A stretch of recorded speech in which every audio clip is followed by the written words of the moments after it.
So Dean's a long-term contact of mine, and so what we did, he basically said to me at the club that Friday afternoon, he was playing golf and I was, just finishing lunch, and he said, right, well, I've got a project for you. And so the first project that Big Fish Events ever did was from Cairns to Sydney, 37 days, 113 events, and 86 former greats of the game we looked after for 25 years of State of Origin. So, and that was anything from... We had this trophy made by an artisan, and we technically had to travel the ball from the top of Australia down to Sydney for one of the State of Origin actual games. And we surfed, we kayaked, we walked, we ran, we rode bikes, we took it in cars, we took it in trains. I think the only thing we didn't do was an air balloon. But everything else, we took it. We ended up at Sydney Harbour, and then again we took it on a flotilla of boats to go around to the game that night. So. Welcome to the Find Your Influence podcast with Anton, where we unpack all things influence, and we help leaders particularly find their influence by talking to amazing humans and finding out what influence means to them, who they've been influenced by, and who they have influenced. And this podcast episode, proudly sponsored by the Guinea Group of companies. The Guinea Group helps leaders upgrade, upskill, uplift their teams and their influence. Welcome to the Find Your Influence podcast with Anton Guinea, where we unpack all of the big topics like influence and what that means to amazing humans like Melissa Dunbar, who is our guest for today. Melissa and I, we've got our own podcast running on the side, which you can hear more about influence and action. But today I just wanted to spend some time with Melissa and have a great conversation about this great topic. So Melissa Dunbar is a highly respected Australian entrepreneur, so well connected, has met the Queen, or did meet the Queen when the Queen was alive. Yeah. Done did it for the Queen.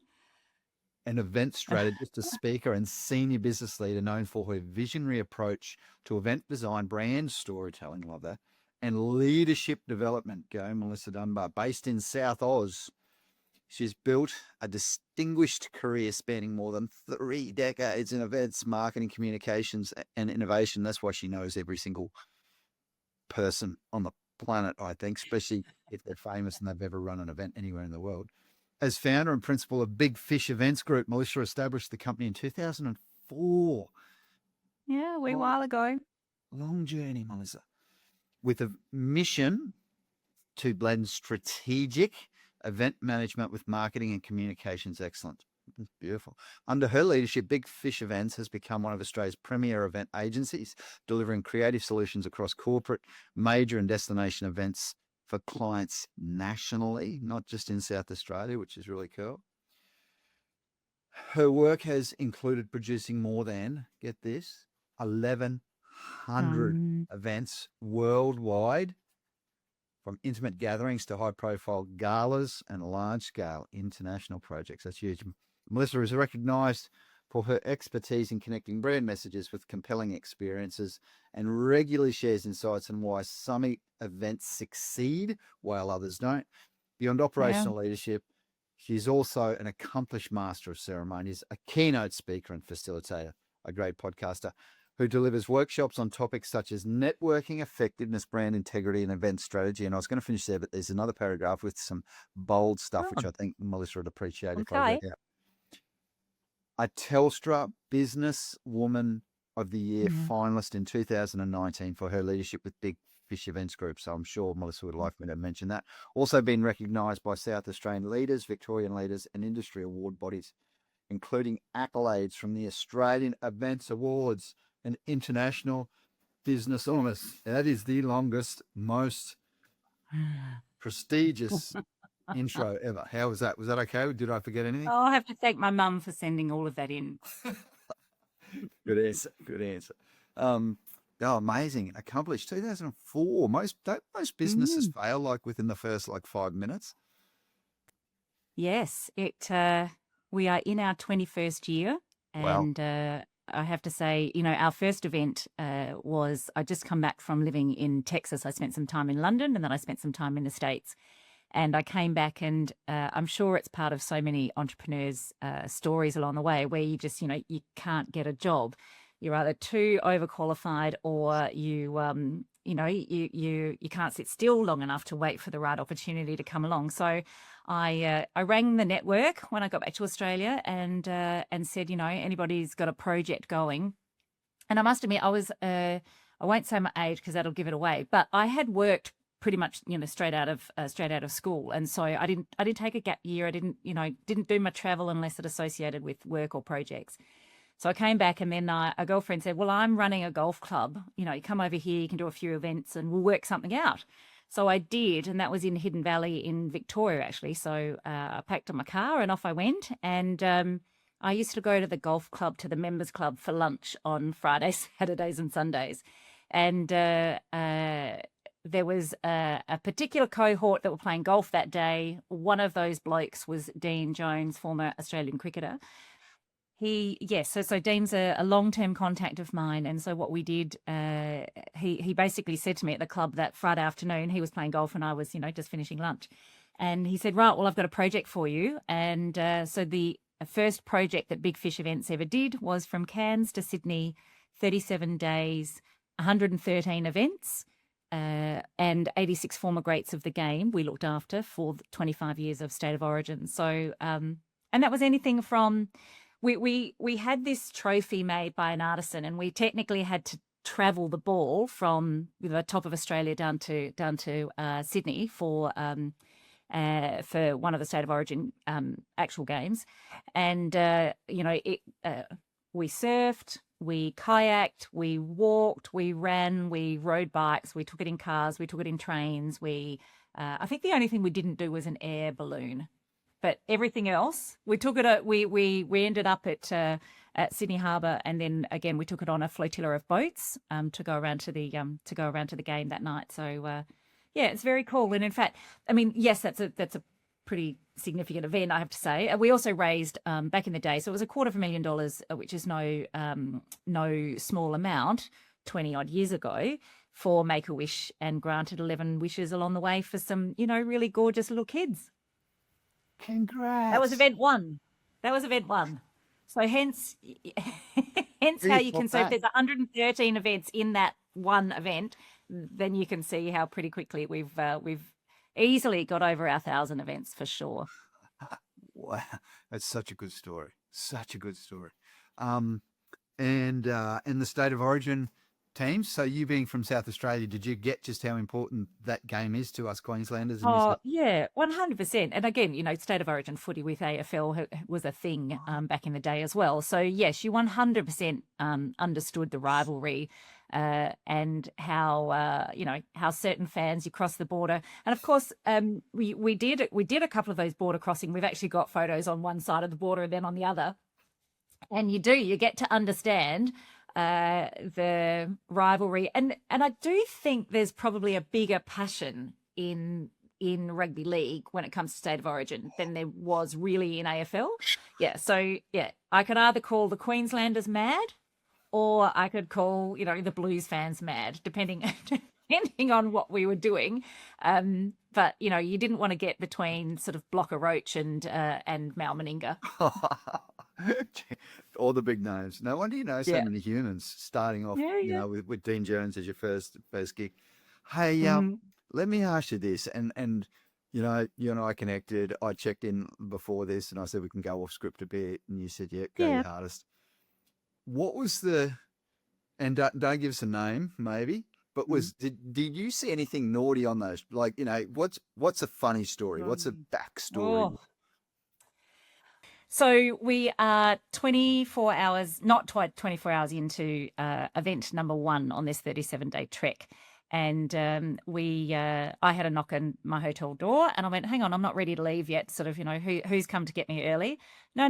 It was hotel management. Just needed to see me about a couple of little things that just needed to get sorted out before we set our off for the day. So for some of these guys, some of them hadn't been on a holiday in 10 years. Some of them, were away from home and just, felt like they were teenagers again. And look, it was a different time back then, but From that, a couple of them were a little bit late home, well past the curfew. But from that moment on, one of either Dean or one of the other guys, partners we had on the trip, yes, they had to, if they were out, one of the boys had to be with them. So, because I needed them home at a certain stage because, they're out having fun. They're, entertaining fans. They're being fabulous. That's all great. But you still need to get on the road with me the next day. That's right. And the rest of it, I'm going to leave out. Oh, Cool. So they played up on, it's your first event. You're not even on the road yet, 24 hours in, and there's still people coming home early in the morning when you're heading off that day. That's a classic. Yeah. Love it. Well, footballers for you.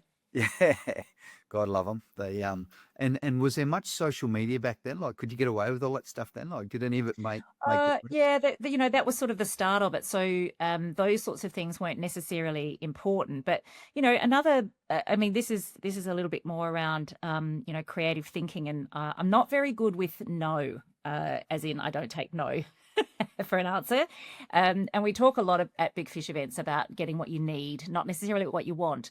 And I remember we must have crossed the border, because I do remember being in New South Wales, and what I wanted to do, and it had only been done once, where the Sydney Opera House, the sails had been turned a different colour, and it was done for breast cancer only a few months before.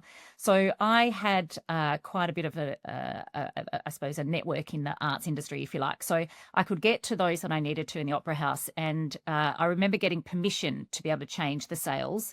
And I wanted them to be changed blue because I'd already penciled in that New South Wales were going to win. Well, I needed them to win. That was part of my event plan, right? So, I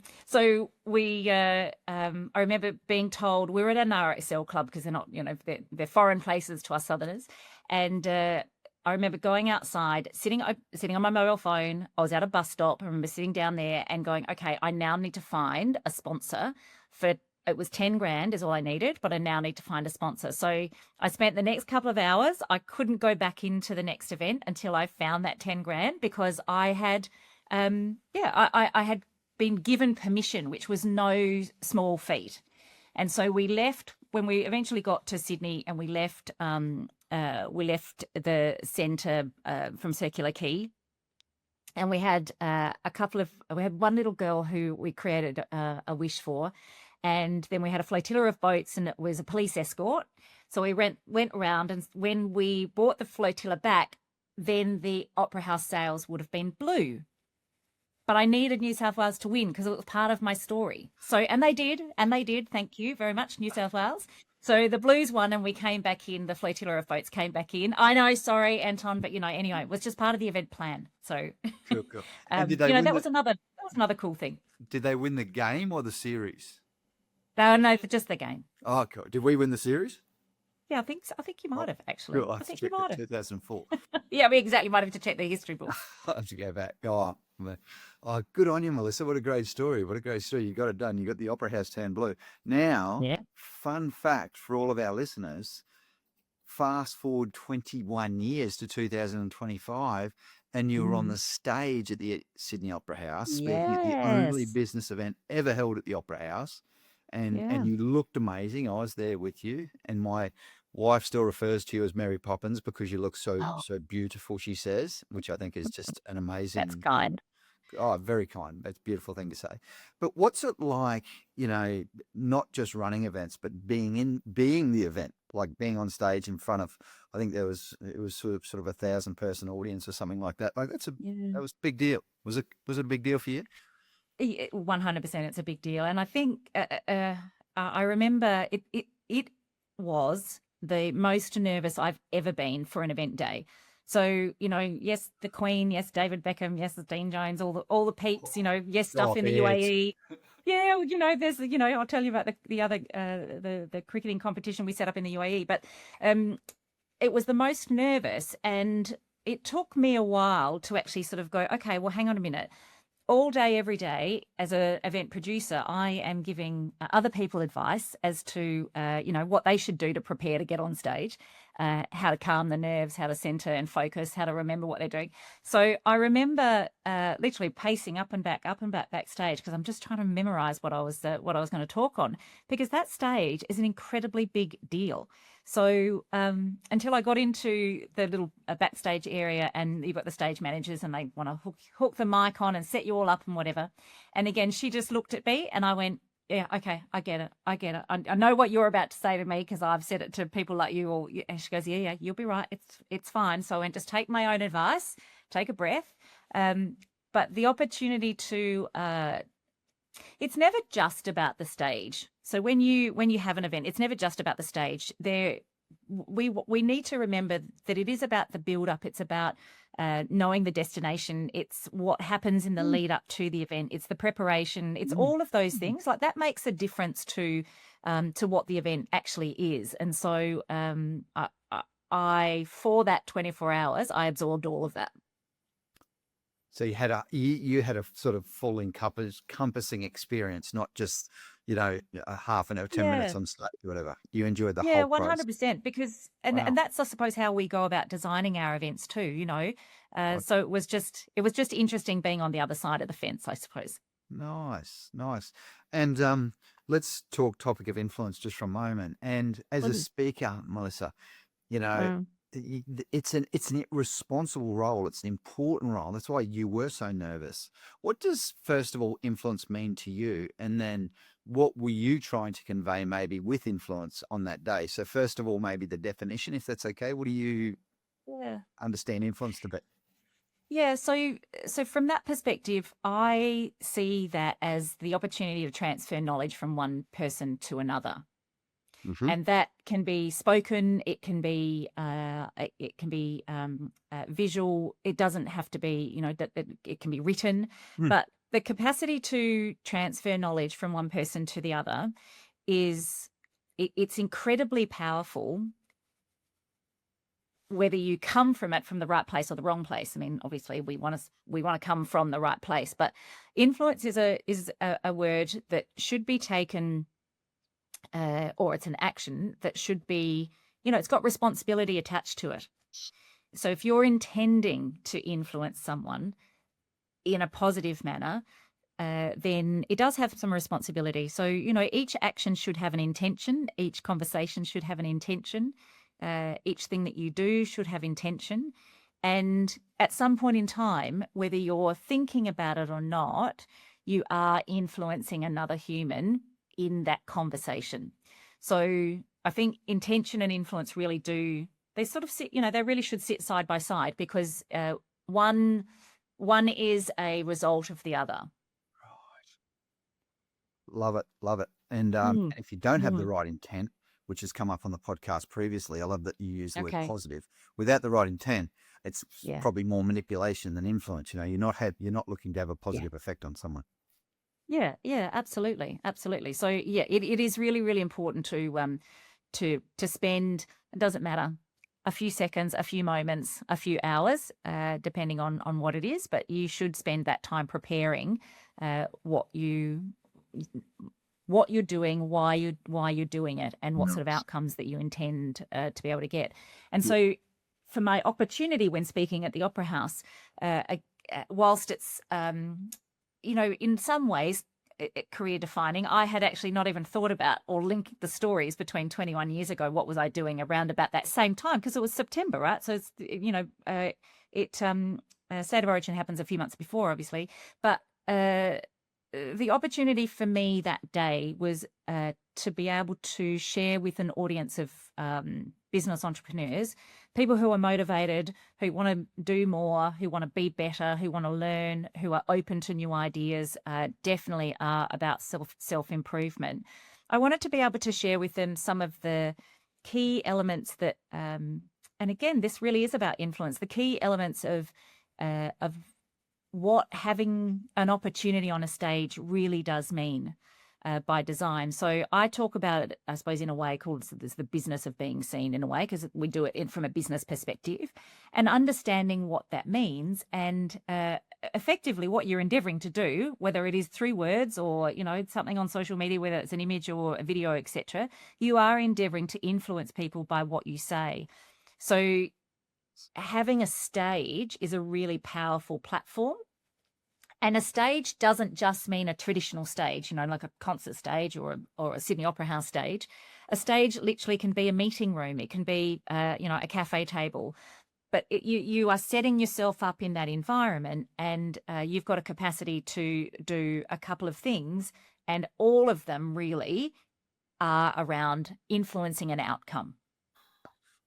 An outcome. I like that. I didn't mean that to be such a perfect kind of answer to the question or the topic, but I love it. when you think about it, slightly different words I would use, but that's effectively what you're doing. And it's really, really important that people understand that, you know, and you've also got to create these own stages. So I use the word stage purely because of what I've come back from, but you've got to create your own stage, right? So if you want to get in front of somebody, if you want to have a chat with somebody, if you want to be able to put your product in front of or your service in front of someone, you have to create that stage yourself.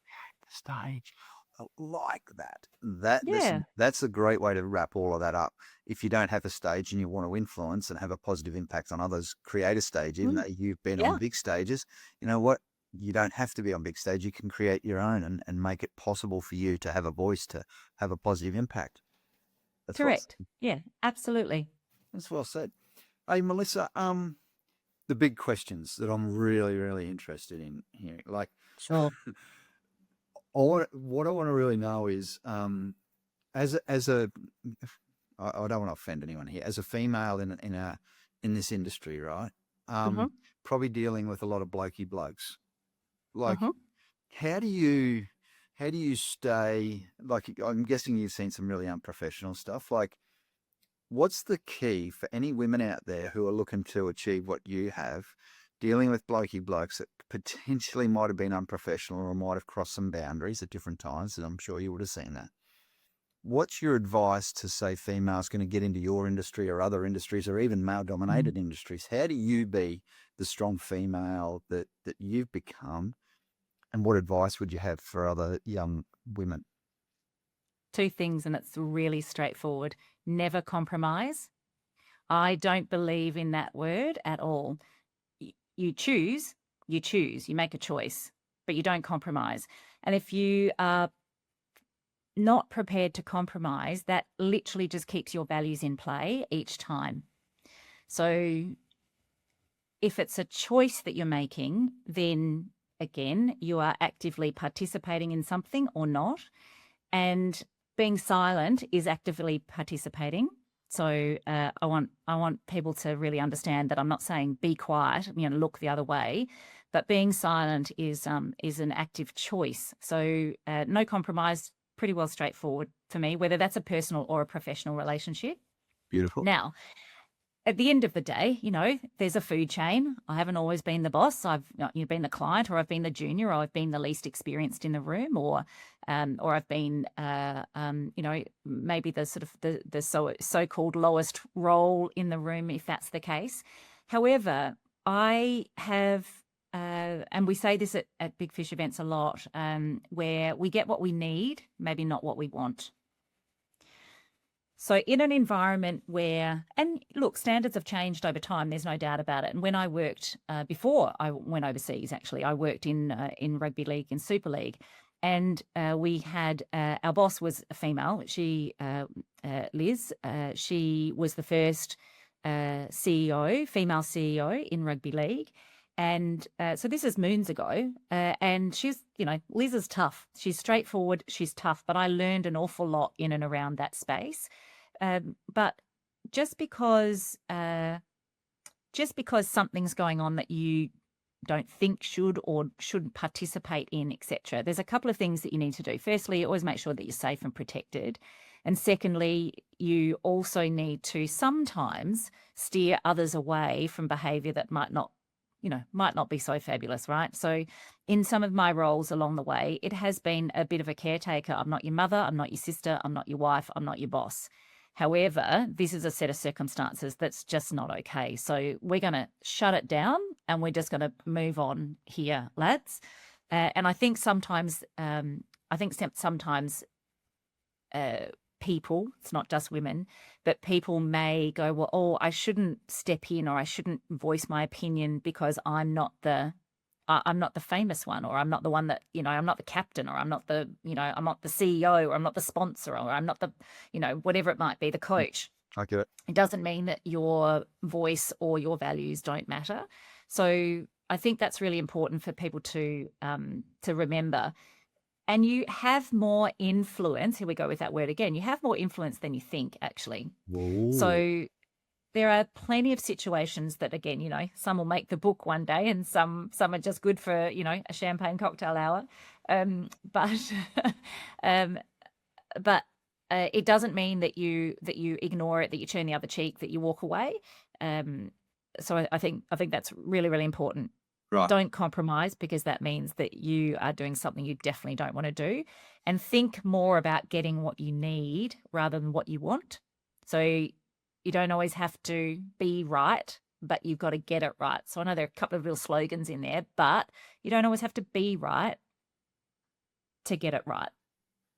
Don't be right, get it right. I like that. And then I heard, and then that was number 1 and 2. Then number 3 was, you have more influence than you need, so use your voice and your values to guide your behavior. Yeah, you have more influence than you think. Than you think, sorry. Than you think. Yeah, absolutely. Wow. You have more influence than you think. I love that. I love that. Thank you so much, Melissa. Thank you. That's amazing. So, taking a step back on script, now that we've answered some of the big questions, who influenced you? Who was like, was it that female? Was it Liz, or who do you look back on your career and go, you know what, geez, I'm glad I found them along the journey, or I'm glad they found me? Yeah, well, I'm one of 6, so I have to say my family structure would have been the first one. So how did I learn to deal with, big blokes with big egos, who were at the top of their game? Well, I had 3 brothers. So, you learn a few of those things in the schoolyard. In the backyard. Right, in the backyard. Yeah, absolutely. When it comes to dinner time, sort of, if you're not first in line, then there might not be anything left by the end of it. So there's just a few things. And we also had other kids. So mum used to do daycare at home before it was a thing. And so there would often be 10, 15 kids in the house.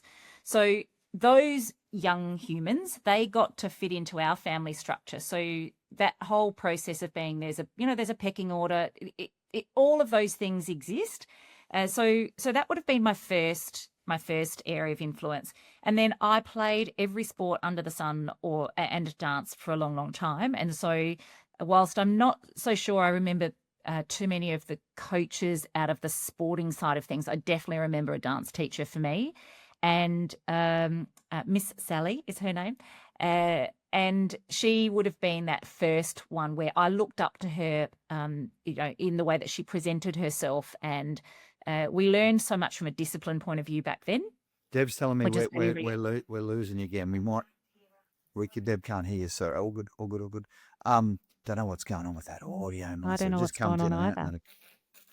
We're going to ask our editors to see if they can tidy it up somehow, but we'll give it a minute and you were so good for probably, half an hour, but then it's just gone bad again.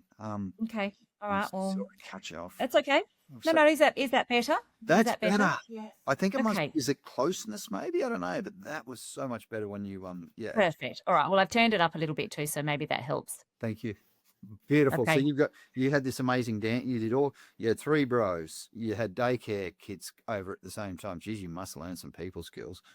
Then you played every sport. And then you had this great dance teacher who obviously inspired you and influenced you to be not only a good dancer, but a good human, maybe.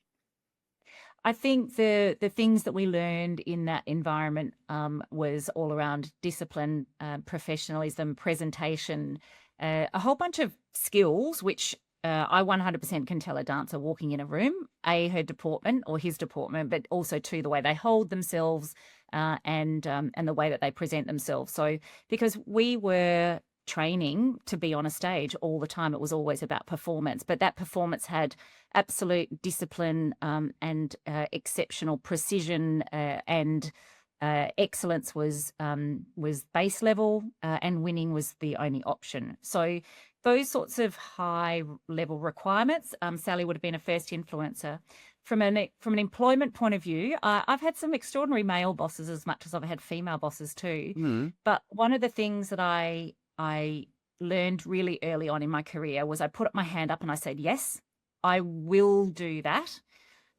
And there's a difference between saying I will do it versus I can do it.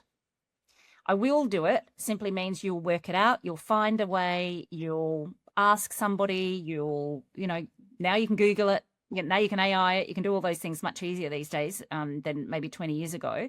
But all of those areas, and I think working in professional sport. So fashion was my sort of early career, but then I worked in international cricket. I worked in rugby league. I've worked in AFL. I've worked in international cycling. So you hang around a lot of elite sports humans, and it's only excellence. That's all they do. That's all they strive for. That's all they work towards. So I think that component of influence and who did, and then lots of them became friends. That is true. And so you did hang around, you did get to hang around them a lot from a business perspective as well. And so I suppose I just took that level of, my level off the field is excellence. Your level on the field is excellence. You've got a job to do. I've got a job to do. And we both need each other. Wow. Love that. And dealing with that level of sports person, human, love that, human, as we say.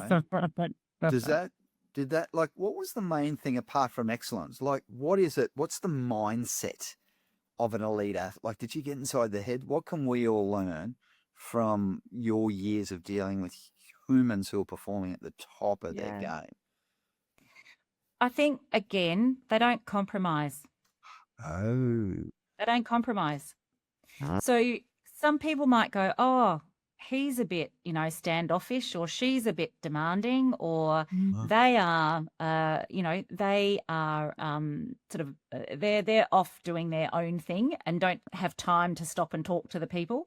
Well, at the end of the day, if they don't deliver from an excellence point of view, then they're likely to not be in the team. They might not make the squad. They definitely don't make the finals in the competition, and they're certainly not winning a medal. Right. So I think from that perspective, they don't compromise. It has a different context when they're elite sports people, and some of them again spend. Some of them are much more holistic, perhaps, if you like, around how they hone their craft or their skill. But that's all they're doing. And so I didn't see it really as anything different to the way I approached my career off the field. So, you don't win gold medals, in business, but, eventually you do win awards. Eventually you can win awards, and that's great. But I just figured it was the same, which I have. Yeah. Wow. So it rubbed off on you, this excellence mindset, dealing with people that the whole off their game. Yeah, I think just being in and around it was where I felt comfortable. So, if I distinctly remember doing some things with the Rams where I had this fantastic Keith, boss at the time, and he elevated me, gave me a pretty fancy title, if you like, and then said, okay, we need a few things done. And I went, oh, I'll do that. I'll do that. Now, some of this was sort of strategy work, which I didn't really have the experience in just yet, but I had some fantastic teachers that were around me. Liz and Keith were two of them. And so failure wasn't an option. I mean, I'd spent my time in sport, in dance, where winning was the only thing we did. And it was just a basic expectation. And so I wasn't going to fail when I moved into the workplace either. I said I'd do it. And so I did. Wow. And you actually sound like, when you talk, you nearly sound like an elite sports person. You use really sporting like analogies. So I love it. You win in business and, failure is not an option, etc. So that's cool. I love the way that you phrase these things. Who's your favorite lead sportsman, and who did you meet that you just, when you think about, you just go, you know what, I just loved that human? Was it Dean Jones maybe from the first day, or was it someone else?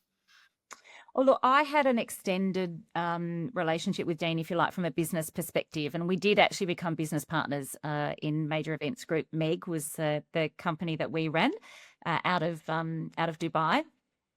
And again, he was another, extraordinary human in my life that gave me lots of opportunities. Now, I also understand that, we were a great team from a business perspective as well. Mm-hmm. So he could open the door, and anything that he promised or came up with or problem that he chose to challenge, he knew that I'd solve it and that I'd deliver. So again, I suppose it's, his faith in me from a where my minimum standards are. There was never any area, that was going to let me down, that I was going to let him down. But we had, I spent a lot of time, a lot of those early years in cricket. So, Dean definitely is one. Then there are, this might sound a little bit name dropping competition here, but Darren Lehmann. So again, brother from another mother, really. And Darren and I had a great relationship. I was working in cricket at the time, but I used for lots of the guys. I need you to go and play, and I've got the kids today. Well, they can come up into my office, because it was no different, because I come from that environment at home. So if I had 2 or 3 kids there, I've got to sort them out whilst I'm doing my work. There's a couple of other sort of internationals. There would be someone like David Beckham, who, when he came out, he was playing for LA Galaxy. So that was a bit of, sporting Hollywood, if you like, that we did some stuff in Sydney with him. So that was interesting, being able to engage with someone who is, exceptional on a world stage. Nice. And not just, yes, absolutely. And again, I think sometimes in my role, when there's a lot of backstage stuff that goes on, or you're hanging around and waiting, that extra awkward 10 minutes, small talk becomes a thing. So, he has been fantastic. Look, Olivia Newton-John, I loved working with her. If I could say any hero of mine, if you like, I mean, yes, the sporting guys are amazing, and there's lots of them, but Olivia Newton-John, I'd have to say, would be, would have been one of my absolute favourites. I mean, random ones. There was Chubby Checker was another one that we had out here for the rounds for an opening event. There's lots. There's lots in the roster, if you like. The Queen Queen Elizabeth herself. She was another, and not in the sporting world, but in regards to being people at the top of their game, Wow. and she was for an extraordinary time, and the machine that is around all of these people. There is a machine that is around all of them. So Sure. there are lots of them. Oh, hey, thanks for sharing. Great stuff.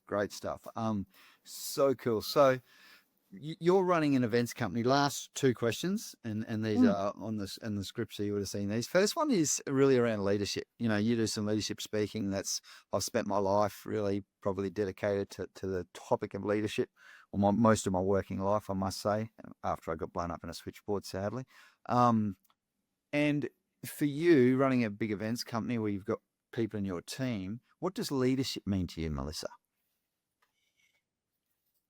Straight off the bat, do what you say you're going to do. So really, in our business, even if you made a mess, and like I said just before I came on, it's like, oh gosh, I mean, again, we picked up the error before we're about to go on site for a large event on Sunday for one of our private clients, but you need to own it. So if you've made the error, just own it. But what's your solution? So never turn up without a solution. But you just need to do what you say you're going to do. And there's nothing more complicated than that. I love it. Simple. Full stop. It's very simple. Do what you say you're going to do. That's called integrity. I think that's one of the definitions of integrity. Do it. Just say it. then do it, and then do it even when no one's looking. You know, do the right thing even when no one's Oh, looking. yeah. Do the right 100%. 100%. Yeah.